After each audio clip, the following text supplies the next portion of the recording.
नमस्कार, India voice देख रहे हैं आप और मैं हूं आपके साथ शिवम दुबे। इंडिया वॉइस के खास कार्यक्रम देवभूमि समाचार में आप सबका स्वागत है। बुलेटिन की शुरुआत करेंगे, लेकिन मुख्यमंत्री पुष्कर सिंह धामी लाइव आ रहे हैं, महानगर छात्र सम्मेलन में शामिल हुए हैं। क्या कुछ कह रहे हैं मुख्यमंत्री, सुनवाते हैं आपको। सामने बहुत सारे विषय जो आने वाले समय में जीवन के विभिन्न क्षेत्रों में आपको अनेक चुनौतियों के रूप में जिनका आपने सामना करना है, आप सबको परिष्कृत करने का, आप सबके अंदर कौशल लाने का, आप सबके अंदर धैर्य और संस्कार लाने का काम अगर कोई संगठन कर सकता है तो वो केवल और केवल विद्यार्थी परिषद एक ऐसा संगठन है जो इस काम को आगे बढ़ा सकता है। हम देखते हैं जब हम अनुशासन की बात करते हैं या हम हमारे देश के अंदर ही चलने वाले बहुत सारे विद्यार्थी संगठनों की बात करें, नौजवानों के संगठनों की बात करें, उनके यहाँ किस प्रकार का माहौल होता है, किस प्रकार के संस्कार होते हैं। लेकिन हमारे यहाँ एक अलग प्रकार की परिपाटी हमको सीखने को मिलती है और ये हमारी जो 75 वर्षों में एक बड़ी यात्रा है, वो यात्रा हमको विरासत में ये सब देने का काम करती है।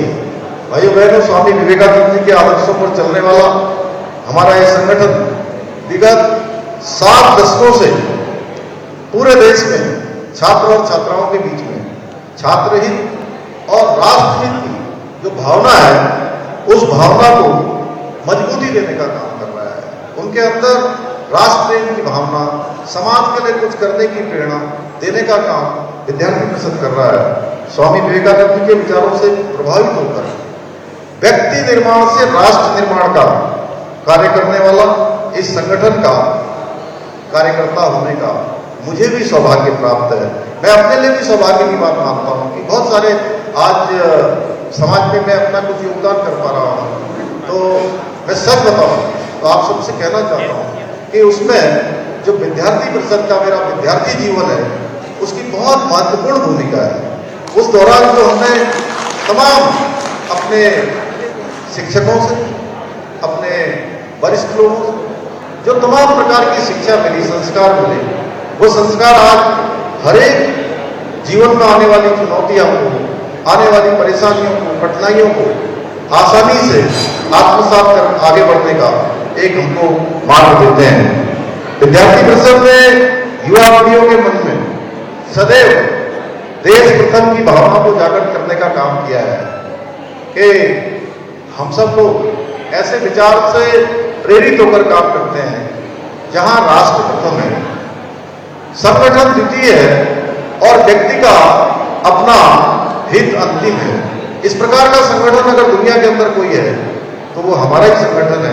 हम सबको गर्व होना चाहिए कि हम सब लोग विद्यार्थी परिषद के कार्यकर्ता के रूप में काम करते हैं। आज शिक्षा के मंदिर से लेकर देश की सीमा तक हर जगह देश की सेवा या उत्थान में समर्पित विद्यार्थी परिषद के कार्यकर्ता निरंतर हर क्षेत्र में अपना योगदान दे रहे हैं। भाइयों बहनों, ये 76 वर्ष का जो कालखंड है, एक बड़ा कालखंड है, 7 दशक से भी ज्यादा, और ये किसी भी संगठन के लिए अति महत्वपूर्ण समय होता है कि इतने समय तक संगठन निरंतरता से आगे बढ़ता जा रहा है। और इन वर्षों के दौरान देश के सामने अनेक चुनौतियां आई, अनेक घटनाएं आई। उन सभी में विद्यार्थी परिषद ने अनेक मौकों पर खड़े होकर डटकर सामना किया है, डटकर समाज में अपना योगदान दिया हो। चाहे आपदा का समय हो, चाहे कोरोना का समय हो, चाहे किसी प्रकार की कोई विपत्ता देश में समाज में आई हो, तो उसमें विद्यार्थी परिषद के कार्यकर्ताओं ने बड़े उस चुनौती को स्वीकार करते हुए डटकर मुकाबला किया है। जब भी समाज को, राष्ट्र को हमारे कार्यकर्ताओं की आवश्यकता पड़ी है, तब विद्यार्थी परिषद ने हमेशा ढाल बन के उन चुनौतियों का सामना किया है और बहुत बड़े बड़े देशव्यापी आंदोलन चलाकर उनका सामना किया है, देश को नेतृत्व देने का काम किया है। और चाहे वो शिक्षा का व्यवसायीकरण के खिलाफ हो, चाहे भारतीयकरण के पक्ष में निरंतरता से कहीं की आवाज उठानी, विद्यार्थी परिषद ने हमेशा कदम से कदम का देश को आगे बढ़ाने में किया है। इसी का परिणाम है कि आज देश के अंदर कई दशकों के बाद, लंबी प्रतीक्षा के बाद नई शिक्षा नीति एनईपी लाकर भारत की शिक्षा प्रणाली में एक व्यापक सुधार लाने का प्रयास किया गया है। साथियों, हमारी राज्य सरकार ने उत्तराखंड के अंदर हमारे छात्र छात्राओं के उत्थान के लिए विभिन्न क्षेत्रों में हम अनेक योजनाओं पर काम कर रहे हैं। बहुत सारी हमने नई नई छात्रवृत्तियां प्रारंभ की हैं, अनेक विद्यार्थी हितों के लिए काम किए हैं, शिक्षा के क्षेत्र में अनेक नए नए एस्टेब्लिशमेंट बनाने का काम हम कर रहे हैं। और आपने देखा होगा पिछले वर्षों में हमारे राज्य गठन के बाद एक बड़ी समस्या राज्य के अंदर पेपर लीक की समस्या थी और पेपर लीक हो जाया करते थे, पेन ड्राइव से नकल हो जाया करती थी, बड़े बड़े नकल माफिया हावी हुआ। तो रुक करेंगे खबरों की ओर। उपचुनाव में मिली जीत के बाद अब कांग्रेस केदारनाथ विधानसभा में होने वाले उपचुनाव को लेकर अपनी तैयारी करने लगी। कांग्रेस सूत्रों की माने तो इस सीट पर पूर्व कैबिनेट मंत्री हरक सिंह रावत अपनी दावेदारी पेश कर सकते हैं। हरक की दावेदारी पर पार्टी के वरिष्ठ नेता और पूर्व प्रदेश अध्यक्ष गणेश गोदियाल ने कहा कि प्रत्याशी चयन का निर्णय प्रदेश नेतृत्व और पार्टी हाईकमान को करना है, लेकिन इस सीट पर जीतने के लिए कांग्रेस तैयार है। तो उपचुनाव को लेकर तैयारी हो चुकी है और कैबिनेट मंत्री हरक सिंह अपनी दावेदारी पेश करेंगे। सूत्रों के हवाले से ये खबर है। तो हाईकमान अंतिम फैसला लेगा, लेकिन अपनी दावेदारी पेश करेंगे कैबिनेट मंत्री हरक सिंह रावत।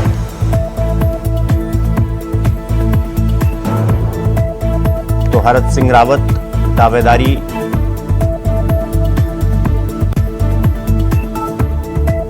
पर पार्टी के वरिष्ठ नेता और पूर्व प्रदेश अध्यक्ष गणेश गोदियाल ने पार्टी के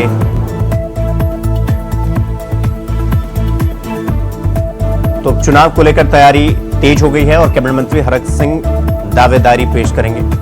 कांग्रेस के सूत्रों से यह पता चला है और हरक पर फैसला। इस खबर पर हमारे साथ हमारे सहयोगी अभय कैंत्रा हमारे साथ देहरादून से फोन लाइन पर जुड़ गए हैं। अभय, जिस तरीके से उपचुनाव को लेकर अब केदारनाथ विधानसभा से उपचुनाव है और कांग्रेस ने इसकी तैयारी भी तेज कर दी है, और क्या कुछ जानकारी आपके पास अभय? बिल्कुल, ये कह सकते हैं कि केदारनाथ चुनाव को लेकर अब कांग्रेस पार्टी ने अपनी पूरी तैयारी कर ली है, क्योंकि मंगलौर और बद्रीनाथ सीट पर जो चुनाव हुए थे जिससे कांग्रेस पार्टी को बड़ी जीत यहाँ पर मिली थी, उससे कांग्रेस पार्टी इस समय उत्साहित नजर आ रही है। कांग्रेस ने अब केदारनाथ धाम के केदारनाथ विधानसभा सीट पर भी होने वाले उपचुनाव को लेकर अपनी जीत के दावे करना शुरू कर दिए। कांग्रेस का कहना है कि जिस प्रकार से धर्म की राजनीति पर भाजपा का चेहरा उजागर हो चुका है, कांग्रेस पार्टी उन सब चीजों को लेकर जनता के बीच जाने का काम कर रही है कि भाजपा किस प्रकार से धर्म की आड़ में यहाँ पर उत्तराखंड में जनता की भावनाओं से खेलने का काम कर रही है, उसको सीधे तौर पर जनता के बीच ले जाने का काम करेगी। और यही वजह है कि कांग्रेस ने अब अपने चुनाव जो अभी तक जो चुनाव हुए जिनमें जीत मिली है उससे ऊर्जा लेते हुए आगे उस जीत को बढ़ाए रखने के लिए, उस जीत की निरंतरता बनाए रखने के लिए काम करना शुरू कर दिया है। जी अभय, जिस तरीके से दो उपचुनाव में जो ये परिणाम सामने निकल कर आए हैं, इससे कांग्रेस का मनोबल हाई हुआ है और यही वजह है कि अब लगातार समीक्षा बैठक की जा रही है और इस बैठक में आगे की स्ट्रेटेजी प्लान होगी। और क्या भारतीय जनता पार्टी के लिए जिस तरीके से कांग्रेस रणनीति बना रही है, आगे की राह आसान होगी? बिल्कुल, इसे इस रूप से समझ सकते हैं कि कांग्रेस के लिए राह आसान इसलिए नजर आ रही है क्योंकि बद्रीनाथ सीट पर जो चुनाव हुआ उसमें कांग्रेस के जो प्रत्याशी थे उन्होंने पूर्व कैबिनेट मंत्री को हराने का काम यहाँ पर किया था। और इस समय जिस प्रकार से केदारनाथ धाम को लेकर विवाद खड़े हो रहे हैं, केदारनाथ धाम में जिस प्रकार से बीजेपी इस समय कह सकते हैं कि विपक्षी दलों के निशाने पर है, तो इसमें कांग्रेस पार्टी को लाभ यहाँ पर मिल सकता है और इसीलिए कांग्रेस पार्टी अभी से ही अपनी जीत के दावे यहाँ पर करने लगी है। जनता के बीच में बीजेपी सरकार की जो रीति नीति है उसको लेकर जाने का काम कर रही है ताकि जनता को पता चल सके कि भाजपा की कथनी और करने में बड़ा फर्क है और जो सरकार दावे करती है वो दावे पूरे नहीं यहाँ पर हो पाते हैं। तो यही वजह है कि कांग्रेस ने अब अपने नेताओं के और पार्टी कार्यकर्ताओं को अभी से ही केदारनाथ में धरातल पर काम करने के लिए यहाँ पर कर दिया। जनता को जागरूक करने के लिए कह दिया। और अब कांग्रेस पार्टी सीधे तौर पर कह सकते हैं कि चुनाव को देखते हुए भी आगामी 24 जुलाई से अपनी पद यात्रा शुरू करने जा रही है केदारनाथ धाम के लिए, और ये हरिद्वार से शुरू होगी और केदारनाथ धाम में समाप्त होगी। यानी अगले 15 से 16 दिन की ये पद यात्रा कांग्रेस की यहाँ पर रहेगी, जिसमें कांग्रेस के तमाम बड़े नेता सड़कों पर उतरकर जनता को अपने पक्ष में लामबंद करते हुए भी नजर आएंगे। तो कांग्रेस की तैयारी पूरी है और कांग्रेस पार्टी अभी से ही अपनी जीत के दावे भी यहाँ पर करने लगी है। जी अभय, बहुत बहुत धन्यवाद आपका हमसे जुड़ने के लिए और इस खबर पर जानकारी हमारे साथ साझा करने के लिए। कि बेटी के पार्टी में हमारी इंचार्ज है, वो लोग विचार करेंगे, इसमें मेरा कोई गणेश गोजाल पार्टी के साथ रहेगा। पार्टी जिसको टिकट देगी गणेश गोजाल उसके साथ रहेगा। हाँ, निश्चित रूप में केदारनाथ उपचुनाव जीतेंगे हम लोग और गणेश गोजाल की सेवाएं पार्टी करेंगे। मैं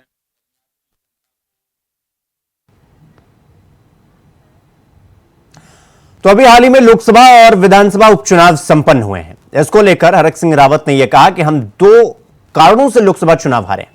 पहला कारण उन्होंने यह बताया कि चुनाव पहले चरण में हुआ, यदि चुनाव तीसरे चरण में होता तो हम चुनाव जीत जाते।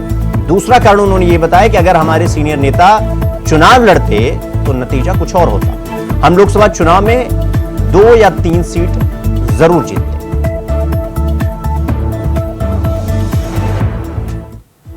तो लोकसभा में हार पर कांग्रेस के दिग्गज नेता की प्रतिक्रिया सामने आई। उन्होंने कहा कि लोकसभा चुनाव में जो हमें हार मिली है उसकी 2 वजहें हैं। एक, उन्होंने ये बताया कि पहले चरण में जो चुनाव हुआ अगर यही तीसरे चरण में होता तो हम जीत जाते।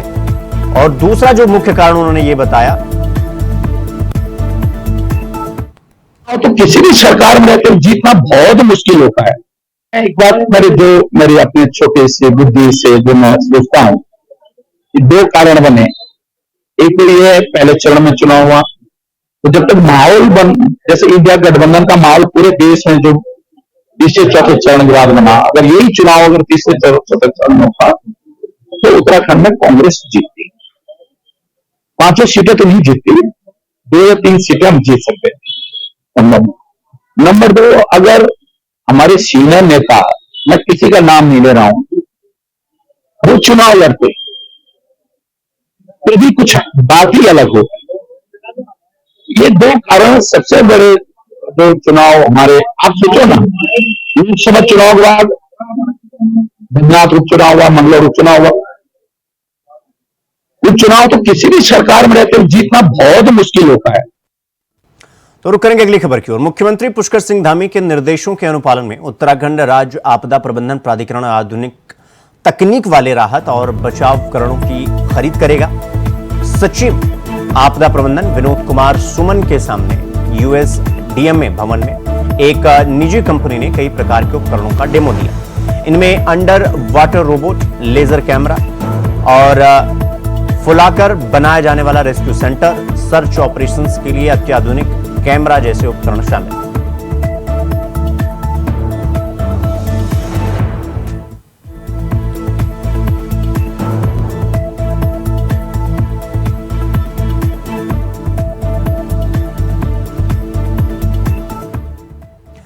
अगली खबर देहरादून से है, जहां दिल्ली में केदारनाथ धाम के नाम से मंदिर बनाने को लेकर उठे विवाद के बीच धामी कैबिनेट ने 4 धाम के नाम का दुरुपयोग को रोकने के लिए कड़ा कानून बनाने का फैसला किया है।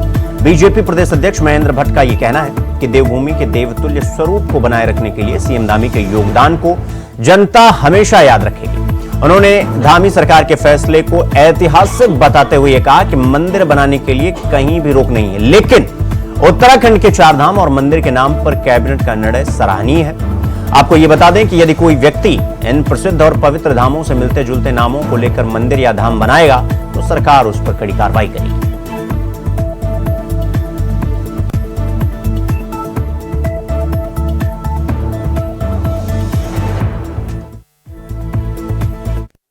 लेकिन मैं प्रारंभ से कहता हूं कि इस देवभूमि के देवतुल्य स्वरूप को बनाए रखने के लिए पुष्कर सिंह धामी जी का जो योगदान है वो सदैव यहाँ की जनता याद करेगी।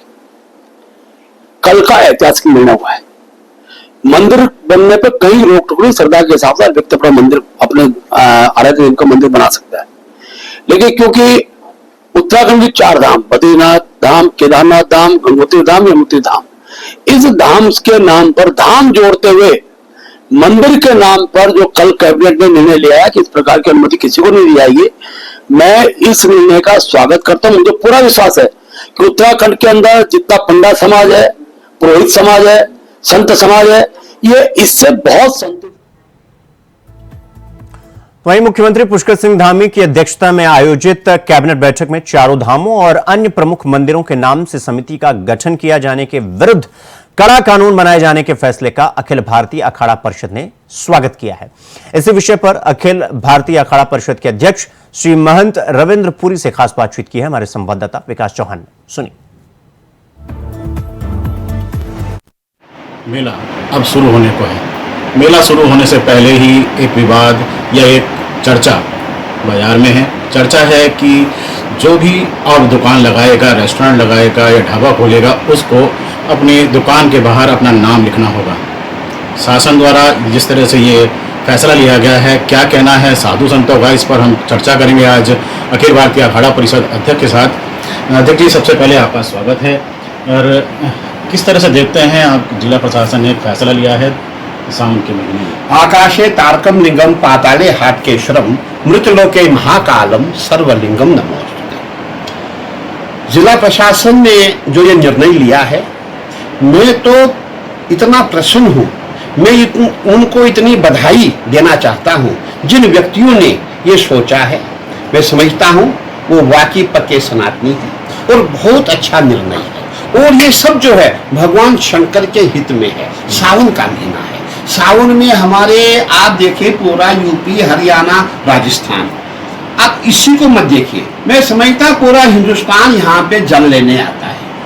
अब सावन का महीना है, आपका व्रत भी है, आप लहसुन नहीं खाते, प्याज नहीं खाते हैं। अब जहाँ होटलें बनी है, होटल किसकी आपको पता ही नहीं है। अगर उसमें नाम लिखा होगा तभी जाकर के आप होटल में खाना खाएंगे, आपको कोई दिक्कत नहीं आएगी। अब उसमें नाम लिखा है राजू की हट्टी, उसमें नाम लिखा है गणपति ढाबा, लेकिन गणपति जी भगवान का नाम लिखा है, अंदर दुकान किसी और की है, लड़के कोई और है। उन्होंने क्या खाना बनाया है, क्या नहीं बनाया है, कहीं उसमें कुछ अशुद्ध तो नहीं किया है, ये सब देख के मैं समझता हूँ ये हम सब सनातनियों के हित में है और हम हिंदुओं के हित में है। और सावन मास जो हमारा है, इससे हमें ये होगा कि भगवान शंकर जो हम पे प्रसन्न हो जाएंगे, जिसने ये फैसला लिया। लेकिन साथ में ये भी कहा जा रहा है, क्योंकि सावन एक हिंदू मुस्लिम एकता का पर्व भी कहा जाता है, क्योंकि जिस तरह से कांवड़ अगर बनाने की बात करें तो मुस्लिम ज़्यादातर लोग बनाते हैं, वहीं जिस तरह से रावण की निर्माण भी इस तरह ही मुस्लिम। देखिए, आप जो कहना चाहते हैं सावन का महीना, देखिए हिंदू मुस्लिम एकता है ही, वो बनी हुई है, सावन से उसका कोई लेना देना नहीं है। अब हमारे मंदिर, हमारे मठ कौन बनाता है? हमारे मुसलमान भाई बनाते हैं, कारीगर वही है। आपका जो पेंटिंग का काम है हमारे मुसलमान भाई करते हैं, पेंचर का काम, टायर का काम, गाड़ियों का काम, जितने भी काम है, हाथ के जितने काम है सब हमारे मुसलमान भाई करते हैं। लेकिन खाने का काम तो अलग है ना भैया, खाने को और काम को वहां मत जोड़ो। खाना तो हमारी शुद्धता के लिए है, खाना हमारा भोग लगता है, भगवान को भोग लगता है। जो हम सनातनी है, जो हम हिंदू है, हम सीधा खाना नहीं खाते, हम पहले जो है खाने की जो रोटी होती है, रोटी के टुकड़े तोड़ के हम भगवान को भोग लगाते तब खाते हैं। अब आपके होटल में क्या बना हमें क्या पता है, क्या क्या उसमें आपने कर रखा हमें क्या पता है। तो क्या गुरुजी, क्या ये कहीं राजनीति नहीं तो नहीं है? क्या ये राजनीति नहीं है? बिल्कुल राजनीति नहीं है। देखिए, आप अपने धर्म का पालन कर रहे, हम अपने धर्म का पालन कर रहे। आपका खाना अलग है, हमारा अलग है। भाई हम मीट नहीं खाते, हम मुर्गा नहीं खाते, हम मछली नहीं खाते, हम यहाँ तक कि लहसुन प्याज भी नहीं खाते हैं। तो आपके होटल में क्या बना है? आप तो रोज मीट खाते हैं, वही कड़छी दाल में लगेगी, वही कड़छी मीट में लगेगी। तो हमारा जो सावन का महीना है वो तो समाप्त हो गया, अशुद्ध, हम तो अशुद्ध हो गए। तो क्या चाहते हैं कि जिस से अब ये सावन में नहीं, ये चाहता हूँ ये सावन में नहीं, ये पूरे हिंदुस्तान में कानून बनना चाहिए। आप बताइए मुझे उसमें क्या दिक्कत है? भाई मैंने दुकान खोली है, दुकान में अपना नाम लिखो, मैं कौन हूँ कौन नहीं हूँ, मेरी इच्छा में खाऊंगा, जिसकी नहीं इच्छा है वो नहीं खाएगा। उसमें दिक्कत क्या आ रही है? उसमें राजनीति कहाँ से आई? ये राजनीति का सवाल नहीं है, ये हमारी शुद्धता का सवाल है, हमारी स्वच्छता का सवाल है। और ये हम चाहते हैं कि कानून एक ऐसा कानून बने, ये पूरे हिंदुस्तान में लागू लागू हो, ताकि जिसकी दुकान है उसका नाम लिखा हो, दुकान में कौन लड़के रखिए उनका भी नाम लिखा हो। अगर हमें अच्छा लगता है हम खाएंगे, नहीं अच्छा लगता है नहीं खाएंगे। तो ये थे अखिल भारतीय हाड़ा परिषद के अध्यक्ष, जो बता रहे थे कि खाना की दुकानों पर लगाना अति आवश्यक है, न केवल कांवड़ में बल्कि पूरे भारतवर्ष में इस तरह की कायवत शुरू होनी चाहिए। इंडिया वॉइस के लिए हरिद्वार से। तो उत्तर प्रदेश की ही तरह अब उत्तराखंड में भी कांवड़ यात्रा के रूट पर दुकानदारों को होटल और ढाबे वालों को रेट लिस्ट के साथ ही अपना नाम भी लिखना होगा। ADG law and order AP Anshuman ने बताया कि लगातार कांवड़ियों की तरफ से कांवड़ पटरी पर शिकायतें सामने आ रही थी। उन्होंने कहा कि उत्तराखंड में होटल और छोटे कारोबारियों पर सत्यापन ड्राइव चलाया जा रहा है। इसके साथ ही कांवड़ मार्ग पर जो होटल, ढाबे, रेस्टोरेंट या जो रेडी पटरी वाले हैं, उन्हें उनके मालिक का नाम अनिवार्य रूप से लिखना होगा। ऐसा ना करने पर उनके खिलाफ कानूनी कार्रवाई की जाएगी।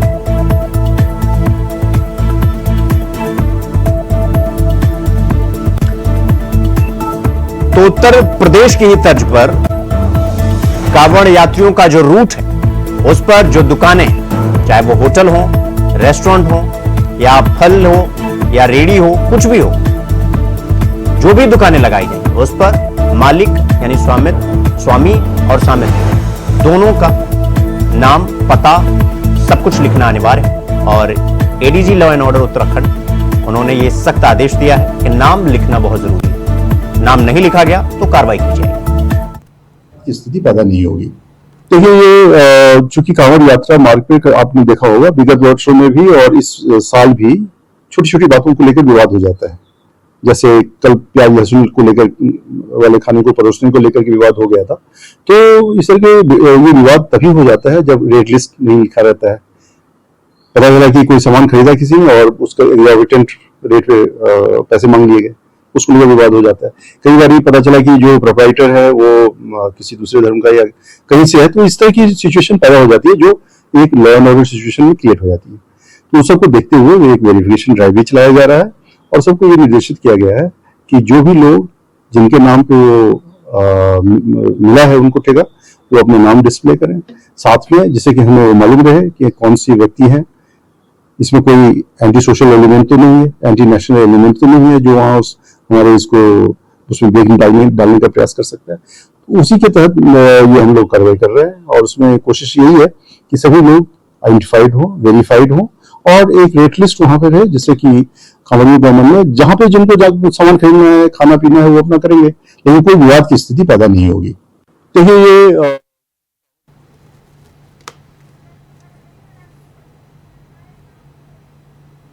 तो खबरों में आगे बढ़ेंगे। बड़ी खबर के साथ देहरादून से आपको बता दें कि मौसम से जुड़ी हुई ये बड़ी खबर मैं आपको बता रहा हूं। मौसम विभाग ने पूर्वानुमान जारी किया, यानी प्री प्रिडिक्शन, बारिश को लेकर पूर्वानुमान जारी किया है। मौसम विभाग ने बारिश को लेकर येलो अलर्ट जारी किया है और कौन कौन से वो इलाके हैं जहां पर अनुमान जारी किया गया है बारिश होने का। नैनीताल, बागेश्वर और उधम सिंह नगर में ऑरेंज अलर्ट जारी किया गया, यानी कि यहां पर भारी बारिश हो सकती है। तो जनता को ज्यादा से ज्यादा सावधानी बरतने के निर्देश भी दिए गए मौसम विभाग की तरफ से। बारिश का येलो अलर्ट जारी हुआ है नैनीताल, बागेश्वर और उधम सिंह नगर। यहां पर ऑरेंज अलर्ट यानी भारी बारिश की चेतावनी मौसम विभाग की तरफ से जारी की गई है और जनता से अपील किया गया है कि ज्यादा से ज्यादा सावधानी बरतें, नदी और नालों के आसपास न खड़े हो किसी भी प्रकार से। और इसको लेकर मौसम विभाग ने पहले से ही पूर्वानुमान यानी कि चेतावनी एक तरीके से मौसम विभाग की तरफ से दी गई। तो नैनीताल, बागेश्वर और उधम सिंह नगर ये वो इलाके हैं जहां पर भारी बारिश की संभावना है और इसको लेकर मौसम विभाग ने पूर्वानुमान जारी किया। तो आपको सीधे रांची लिए चलते हैं जहां पर गृह मंत्री अमित शाह लाइव आ रहे हैं। क्या कुछ कह रहे हैं गृह मंत्री, सुनवाते हैं आपको। भाइयों बताओ मुझे जरा, सरकार देश में किसकी बनी? अरे जोर से बोलो, किसकी बनी? चुनाव कौन जीता? और अहंकारी कांग्रेस पार्टी को आया है। संसद में आपने देखा होगा राहुल गांधी जी का कार्यकलाप, इतना अहंकार कोई 2/3 बहुमत से जीतने के बाद भी नहीं पालता है। मैं आज इस मंच से कांग्रेस के नेताओं को बताना चाहता हूं, इस चुनाव में एनडीए को पूर्ण बहुमत मिला और अकेली भारतीय जनता पार्टी को 240 सीटें मिली है और पूरे इंडिया अलायंस को मिलकर भी 240 सीटें नहीं मिली है। किस चीज का अहंकार पालते हो आप? किस चीज? कांग्रेस पार्टी को 2014, 2019 और 2024 ये तीनों में जितनी सीटें मिली, इससे ज्यादा सीट भारतीय जनता पार्टी को अकेले 2024 में मिली है मित्रों, 24 में मिली है। हम लगातार तीसरी बार जीते हैं और ये ऐसे नेता है जो हार को मानने के लिए भी तैयार नहीं है। मैं उनको पूछना चाहता हूं, भाई आप किस चीज का अहंकार पाले हो? इस देश में 12 लाख करोड़ के घपले घोटाले करने का अहंकार है। इस देश में परिवारवाद चलाने का अहंकार है। इस देश की सुरक्षा के साथ खिलवाड़ करने का अहंकार है। इस देश में तुष्टीकरण कर अन्याय करने का अहंकार है। तो देवभूमि समाचार में फिलहाल अभी के लिए बस इतना ही। देश और दुनिया की तमाम खबरों को देखने के लिए देखते रहिए इंडिया वॉइस। नमस्कार।